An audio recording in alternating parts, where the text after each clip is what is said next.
ఈరోజు వాస్తవ పరిస్థితులను గమనించడం కానీ, ప్రజలకు సంబంధించి రైతులకు సంబంధించి కనీసమైనటువంటి వాళ్ళ అవసరాలు తీర్చాలనేటువంటి ఆలోచన కానీ ఈ ప్రభుత్వానికి లేకపోవడం అనేటువంటిది దుర్మార్గమైనటువంటి విషయం, దురదృష్టకరమైనటువంటి విషయం. ఎలాగూ తొలి పంటకు సంబంధించి ప్రకృతి వైపరీత్యాలతో రైతులు తీవ్రంగా నష్టపోతే, ఈరోజు రెండో పంట వచ్చేసరికి చంద్రబాబు నాయుడు కనీసం పట్టించుకోకపోవడంతో కనీస మద్దతు ధర ప్రకటించినా సరే ఆ మద్దతు ధర ఈరోజు పొందలేక రైతులు ఇబ్బందులు పడుతుంటే, చంద్రబాబు నాయుడు మాత్రం మోంతా తుఫానుకు సంబంధించి నష్టపోయినటువంటి రైతులను ఆదుకుంటానని చెప్పి ప్రకటించి నష్టపరిహారం ₹1 కూడా అందించినటువంటి పరిస్థితులు లేవు. ఈరోజు రైతులకు సంబంధించి అయ్యా మేము పండించినటువంటి పంటలకు గిట్టుబాటు ధర లేదు, మొక్కజొన్నకు సంబంధించినటువంటి రైతులని తీవ్రమైనటువంటి ఇబ్బందులు పడుతున్నాం, సంక్షోభంలో ఉన్నాం, కనీసం పెట్టుబడి కూడా వచ్చేటువంటి పరిస్థితులు లేవు, తీవ్రంగా నష్టపోయేటువంటి దుస్థితిలో మేము కొట్టుమిట్టాడుతున్నాం, కాబట్టి మేము ఈ నష్టాల ఊబిలో నుంచి అప్పుల ఊబిలో నుంచి బయటపడేటువంటి పరిస్థితి లేదు. చంద్రబాబు నాయుడు వచ్చిన తర్వాత గత 3 సంవత్సరాలుగా పంటల చేతికొస్తే ప్రతి సంవత్సరం నష్టం తప్ప లాభం వచ్చేటువంటి పరిస్థితి లేదు. ఈ 2 సంవత్సరాలలో ఎప్పుడు పంట చేతికొచ్చినా సరే ప్రతి సంవత్సరం లక్షలలో రైతులు నష్టపోతున్నారు తప్ప రైతుల గురించి ఆలోచన చేయడం, రైతులకు సంబంధించి కనీస మద్దతు ధర ఇచ్చేటువంటి పరిస్థితి లేదు. చంద్రబాబు నాయుడు చేస్తున్నటువంటి నిర్వాహకం ఏంటంటే, కనీస మద్దతు ధర ప్రకటించిన తర్వాత కేంద్ర ప్రభుత్వానికి లేఖలు రాయడం, కేంద్ర ప్రభుత్వానికి లేఖలు రాసి దీనికి సంబంధించి మీరే కొనుగోలు చేయండి, మీరు ముందుకు రండి, మా రైతులను ఆదుకోండి అని చెప్పి మొసలి కన్నీరు కారుస్తూ తాను రైతుల పక్షాన నిలబడి కేంద్ర ప్రభుత్వాన్ని అర్థించినట్టుగా నాటకాలు ఆడుతున్నాడు తప్ప రైతులను ఆదుకోవాలనేటువంటి కనీస ఆలోచన చేయకపోవడం నిజంగా దురదృష్టకరమైనటువంటి పరిణామం. ఒక పక్క రైతులకు సంబంధించినటువంటి వాళ్ళ రోదన గుండెలు పిండేస్తున్నా సరే చంద్రబాబు నాయుడికి చీమ కుట్టినట్టైనా లేకుండా చంద్రబాబు నాయుడు ఎంతసేపటికి అమరావతినో, బిజినెస్ అనో, క్వాంటమ్ వ్యాలీలను రకరకాలైనటువంటి మాటలు, రకరకాలైనటువంటి కథలు ఈరోజు జనాల్లో ఒక దుష్ప్రచారాన్ని తీసుకువెళ్ళడం, లేనటువంటి హైప్ని క్రియేట్ చేయడం, పచ్చ మీడియా చేత బాకాలు ఎదుర్చుకోవడం తప్ప అనేక రకాలైనటువంటి ఇబ్బందులు రైతులు పడుతున్నా పట్టించుకున్నటువంటి పరిస్థితి. ఇదే చంద్రబాబు నాయుడు గత ఏడాది ఎక్కడైతే నల్లబల్లి పొగాకు వేశారో దానికి సంబంధించి రైతులు నష్టపోయారు. మిర్చి, పత్తి వేసినటువంటి రైతులైతే 5 లక్షల నుంచి 10 లక్షలు ఎకరాకి దాదాపుగా నష్టపోయినటువంటి పరిస్థితి ఉంది. అందుకనే మీరు ఈ ప్రభుత్వం ఏం చెప్పింది, మీరు పొగాకు వేయద్దు, మొక్కజొన్న, శనగ లాంటివి వేయండి, దానివల్ల మీకు మార్కెట్ ఉంటుంది, మీరు నష్టపోరు అని చెప్పి ఈ ప్రభుత్వం ఊరు వాడ చాటింపు వేసింది. ప్రతి దగ్గర ఈ అగ్రికల్చర్ ఆఫీసర్లు అందరూ వెళ్ళి మీరు మొక్కజొన్న వేయండి, శనగ వేయండి, లాభసాటి పంటలు వేయండి, మీరు పొగాకు లాంటి పంటలు వేస్తే నష్టపోతారని చెప్పి ప్రకటించింది.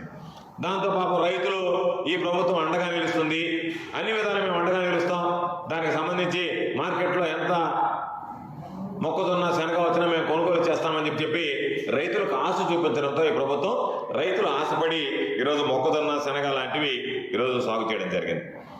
ఒక్కసారి చూస్తే 40,000 నుంచి 50,000 రూపాయలు పెట్టుబడి పెడితే వాళ్ళ చేతికి వచ్చేటప్పటికి పెట్టినటువంటి పెట్టుబడి రాకపోగా వడ్డీలు కూడా చేతికి పడేటువంటి పరిస్థితి ఏర్పడింది.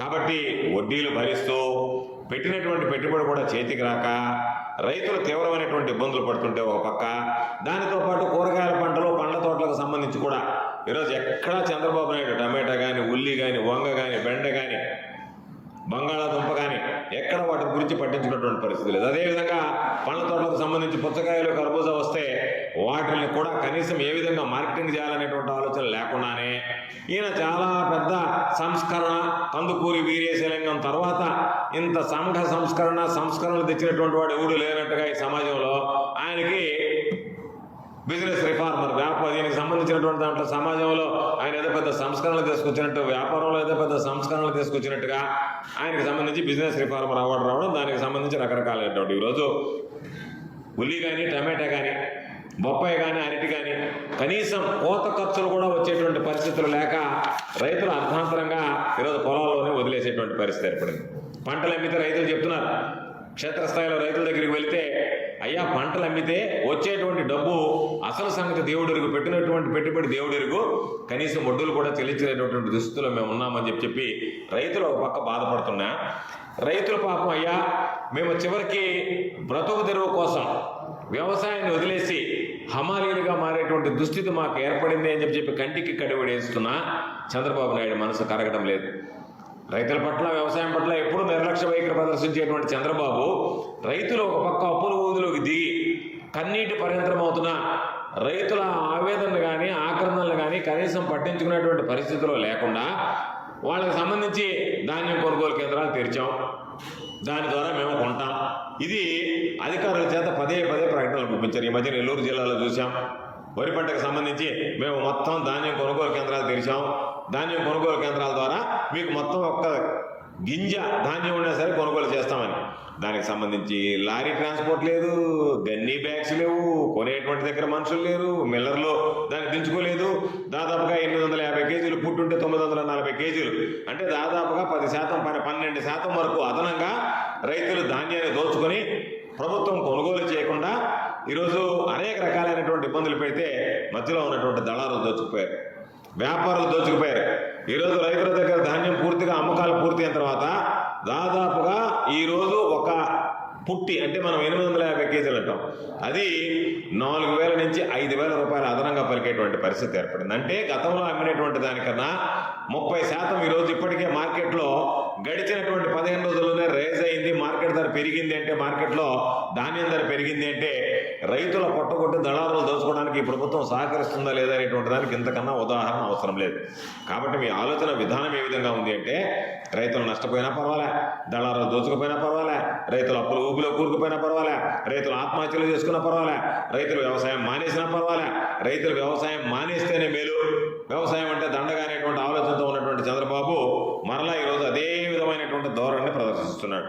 అందుకని అనేక సందర్భాల్లో చెప్పాం, ఈరోజు గర్వంగా చెప్తున్నాం. ఏ రోజైనా జగన్మోహన్ రెడ్డి గారు ఉన్నప్పుడు 3,000 కోట్ల రూపాయలతో ధరల స్థిరీకరణ నిధి ఏర్పాటు చేశాడు. దాని ప్రకారం ధరలకు సంబంధించినటువంటి అన్ని రకాలైనటువంటి కొనుగోలు చేపట్టాడు. ఆ విధంగా కొనుగోలు చేసినటువంటి పరిస్థితి ఉంది. ఈరోజు చంద్రబాబు నాయుడు మొక్కుబడిగా ఒక 500 కోట్ల రూపాయలు నేను ధరల స్థిరీకరణ నిధికి కేటాయించాను అని చెప్పి ఆ 500 రూపాయలు కనీసం 5 కోట్ల రూపాయలు కూడా వెచ్చించేటువంటి పరిస్థితి లేకుండా రైతుల దగ్గర ధాన్యం కొనుగోలు కేంద్రాల పేరిట మరింత దగాలకు పాల్పడడం అనేటువంటిది రైతులు ఈరోజు జీర్ణించుకోలేనటువంటి సందర్భం. ఇప్పటికే తెలంగాణలో కానీ, పొరుగున ఉన్నటువంటి కర్ణాటకలో కానీ, ఉత్తరప్రదేశ్లో కానీ మొక్కజొన్నకు సంబంధించినటువంటి ధాన్యం కొనుగోలు కేంద్రాలను ప్రారంభించారు. అందుకనే ఈరోజు రైతులు అంటున్నారు, జగన్మోహన్ రెడ్డి గారు ముఖ్యమంత్రిగా ఉన్నప్పుడు మాకు మద్దతు ధర ఉండేది, అదేగాక CM app comprehensive monitoring of agriculture price and procurement, ఏ రోజు ఏ పంటకు సంబంధించి దానిలో వచ్చినటువంటి పంట రేటు ఎంత ఉంది, ఆ రేటును బట్టి కనీస మద్దతు ధర కన్నా తక్కువ ఉంటే వెంటనే మనం ప్రొక్యూర్ చేయాలనేటువంటి ఆలోచనతో జగన్మోహన్ రెడ్డి గారి విధానాలు పనిచేసి దానికి సంబంధించి టార్గెట్లు లేవు. ఈ జిల్లాకి ఎంత టార్గెట్, ఈ పంటకి ఎంత టార్గెట్ అనేటువంటిది లేకుండా ఎక్కడైతే ధాన్యానికి సంబంధించినటువంటి ధరలు తగ్గుముఖం పడతాయో, మార్కెట్లో కనీస మద్దతు ధర రైతులకు లభించడం లేదు అనుకున్నప్పుడు జగన్మోహన్ రెడ్డి గారు వెంటనే అధికారులకు చెప్పి రంగప్రవేశం చేయించి వెంటనే దానికి సంబంధించినటువంటి ధాన్యాలను సేకరించేటువంటి కార్యక్రమాన్ని తీసుకొచ్చాడు. అందుకే అనేక సందర్భాల్లో చెప్పినట్టుగా 3,000 కోట్ల రూపాయల ధరల స్థిరీకరణ నిధి ఏర్పాటు చేస్తే 3,000 కోట్ల రూపాయలు నష్టపోయిన పర్వాలేదు, ప్రతి సంవత్సరం ప్రతి ఏడాది బడ్జెట్లో 3,000 కోట్ల రూపాయలు కేటాయించండి, కేటాయించినటువంటి మొత్తం తిరిగి ప్రభుత్వానికి రాకపోయినా ఆ నష్టాన్ని ప్రభుత్వమే భరించండి అని చెప్పి జగన్మోహన్ రెడ్డి గారు రైతుల పక్షాన నిలబడి రైతులకు ప్రతి పంటకి మద్దతు ధర కల్పించి ఆ రోజు ఆదుకున్నటువంటి పరిస్థితి. చంద్రబాబు ఎన్నికలు వస్తే రకరకాలైనటువంటి డైలాగులు వేస్తాడు, రైతుల మీద ఎక్కడ లేనటువంటి ప్రేమ వాళ్ళకు పోస్తాడు, స్వామినాథన్ కమిషన్ సిఫార్సులన్నింటి గురించి వల్లు వేస్తాడు. ఇవన్నీ రావాలా, దీని ప్రకారం రైతులకు మేలు జరగాలా, మా ప్రభుత్వం వస్తే ఇది చేస్తానని చెప్పి ప్రభుత్వం వచ్చిన తర్వాత రైతుల గురించి కనీసం పట్టించుకునేటువంటి పరిస్థితి కూడా ఉండదు. అందుకే ఈరోజు రైతులు అన్ని విధాలా నష్టపోతున్నారు. నష్టపోతే ఉచిత పంటల బీమా ఉండేది, ఈరోజు ఆ ఉచిత పంటల బీమా సౌకర్యం కోల్పోయారు. ఉచిత పంటల బీమా లేనందువల్ల ఎవరైతే బ్యాంకులో లోన్ తెచ్చుకుంటారో కొద్దిమంది అవగాహన కలిగినటువంటి వాళ్ళు కట్టుకుంటున్నారు తప్ప మిగతా వాళ్ళకి కట్టడం లేదు. చంద్రబాబు నాయుడు ఉచిత పంటల బీమా ఎత్తేయడం కారణం ఏంటంటే దానివల్ల మనకి ఏదైతే బర్డన్ ఉందో దాన్ని తగ్గించుకుందాం, భారాన్ని తగ్గించుకుందాం అనేటువంటి ఆలోచన చేస్తున్నారు తప్ప రైతుల నెత్తిన భారం మోపుతున్నాం, రైతుల పాపం నష్టపోతారు, దానివల్ల మనం రైతులను ఆదుకోవాలనేటువంటి ఆలోచన చేయలేదు. రైతుల పక్షాన నిలబడ్డాడు కాబట్టి జగన్మోహన్ రెడ్డి గారు రైతులకు నష్టం కలగకూడదు అనేటువంటి ఆలోచన చేశాడు కాబట్టి ఈరోజు రాష్ట్ర ప్రభుత్వం వాటాతో పాటు రైతులకు సంబంధించినటువంటి వాళ్ళు చెల్లించాల్సినటువంటి వాటా కూడా జగన్మోహన్ రెడ్డి గారి ప్రభుత్వమే చెల్లించి ఆ రోజు రైతులకు పూర్తి స్థాయిలో ఉచిత పంటల బీమా అవకాశాన్ని కల్పించింది. అదేవిధంగా ఏదైనా రైతులు నష్టపోతే ఈరోజు మోంతా తుఫానికి దిత్తా తుఫానికి రైతులు నష్టపోతే కనీసం దాని గురించి చంద్రబాబు నష్టపరిహారాన్ని గురించి పట్టించుకోవడం లేదు. జగన్మోహన్ రెడ్డి గారు ముఖ్యమంత్రిగా ఉన్నటువంటి సమయంలో ఇన్పుట్ సబ్సిడీ ఏ సీజన్లో పంట నష్టం జరిగితే అదే సీజన్లో రైతుల ఖాతాలో జమ చేసేటువంటి ఒక సాంప్రదాయాన్ని తీసుకురావడం జరిగింది. ఆ సాంప్రదాయాలు ఏదైతే రైతులకు మేలు కలుగుతాయి అనేటువంటి ఉన్నాయో, రైతులకు మైలు కలిగించేటువంటి అంశాలు ఏదైతే ఉన్నాయో వాటన్నిటినీ ఈరోజు నిర్వీర్యం చేసి అటకెక్కించేసి చంద్రబాబు నాయుడు అన్ని రకాలు కూడా రైతులు ఇబ్బంది పడుతున్నారు. 0 వడ్డీ పంట రుణాలు అయితే రైతులు దాదాపుగా మర్చిపోయినటువంటి పరిస్థితి. అందుకనే దాదాపుగా ఈ 2 సంవత్సరాల కాలంలోనే రైతులు 25,000 కోట్ల రూపాయల పైన నష్టపోయారు. దానికి సంబంధించి విపరీతంగా ఈరోజు బాధపడేటువంటి పరిస్థితులు ఉన్నాయి. Hi, this is Swathi. Like చేయండి, షేర్ చేయండి, కమెంట్ చేయండి అండ్ సబ్స్క్రైబ్ చేయండి GR TV.